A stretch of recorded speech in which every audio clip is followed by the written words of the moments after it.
and then I say, okay, I'll get my messages. I get my messages, and the first one is from Wilbon. And Wilbon, how can I put this calmly? Can you say it on the air? I can't say it on the air. It's a 2-word thing. It's he called me this thing. It's an M and an F in this thing. Then he hangs up. Then he calls back and he says it to me again, and he says it about Dusty Baker. And he says, you and him, you don't get it, do you? You just don't get it. And he goes on and on. Then he leaves one more, even wilder than the other two, about how we don't get it, and it just is, it's what happens, and he starts screaming about this fan. I have no idea what he's talking about. At that point, I go outside, the paper has come, I look, and it goes, oh, my God. Oh, my God, the Cubs lost this game. We bring in my partner, and pardon the interruption, Michael Wilbon, and this must be agony now, right? This is what I expected. Of course it's agony. But, I mean, you and Dusty, maybe you both will shut up the next time you say, wow, why are you people so negative? You people? Because it's 100 years of the same thing. It's 100 years. When Bernie Mac sang the champs, I said, there it is. That's it. I had 7 phone calls from Chicagoans who are transplanted who live in Washington who said, how could he do that? How could he say champs? You know what's going to happen. And, my friend Doug Greenberg, he called me and he said, as soon as the Cubs scored the 3rd run, and he said, what was the score in '84 when the Cubs blew it? It was 3-0.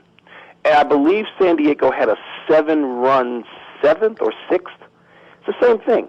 And so when people who aren't familiar with the circumstances of the Cubs, when they just come into the Cubs and they think the Cubs started with Harry Carey, they have no idea what the hell they're talking about. And so maybe Dusty Baker, after his stupid comments yesterday, why are you people so negative? Why?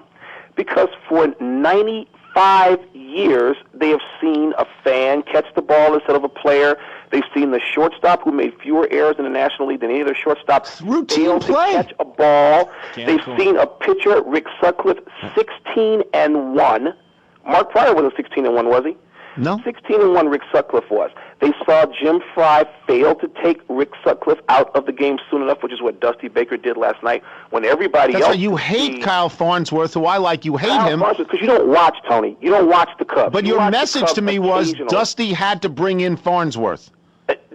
I said Dusty had to go to the bullpen last night, and he didn't go there quickly enough. And Farnsworth, who I always tell, Farnsworth is a guy who gets lit up routinely. Routinely. You don't watch the games. You go to bed after the first inning and extrapolate from there what ought to have happened. Okay? So as I told you last night when you said, oh, this is over now, I'm going to bed. Well, see, I didn't go to bed. And the thing about the Cubs and Red Sox is this.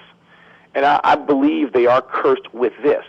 They are cursed with the weight of despair and desperation and agony, and hope is mixed in there too, but a desperate hope and expectations that those players cannot weigh under. All these teams, including teams with Hall of Famers like Ernie Banks and Billy Williams and Fergie Jenkins and Ryan Sandberg, the weight of this buckles them. And ultimately, when they get to the ballpark and they drive down Waveland Avenue and they see 20,000 people outside the ballpark, they go, oh, my God. Now, they won't say that to you because ball players are conditioned all their lives to say, we block it out. They're lying because they all shave their heads for solidarity and they wear the same underwear and the same socks and they do all the other things. But they're conditioned over time to say, you know what, we don't pay attention to that. We just got here. Well, you know what? That's what Dusty says. But Dusty will shut up. And Dusty will understand. And Dusty, I understand. What did I say to you yesterday? I said, Dusty doesn't get it, and I hope he doesn't have to get it. But when you live there, I don't care how great an athlete you are, it weighs on you. I'll tell you this quick story. I know I'm running my mouth a long time. No.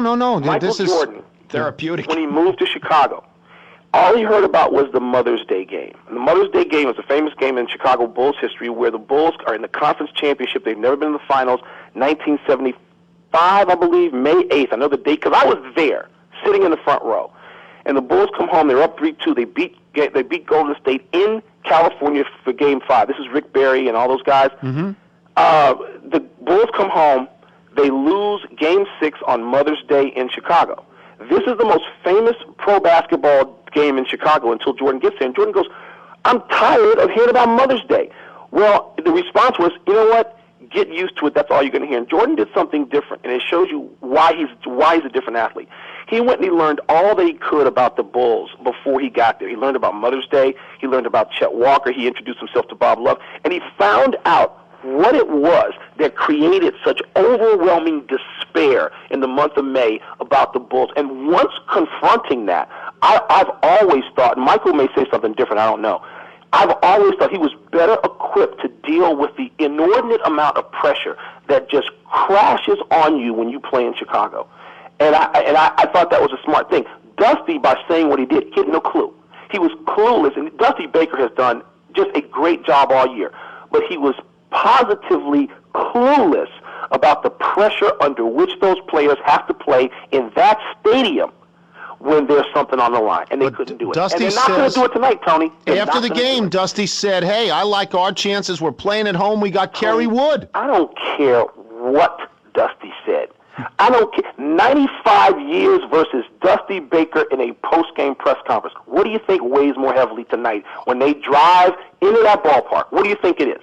Are you saying that the Cubs won't win tonight? I don't think Kerry Wood is going to make it through the third inning.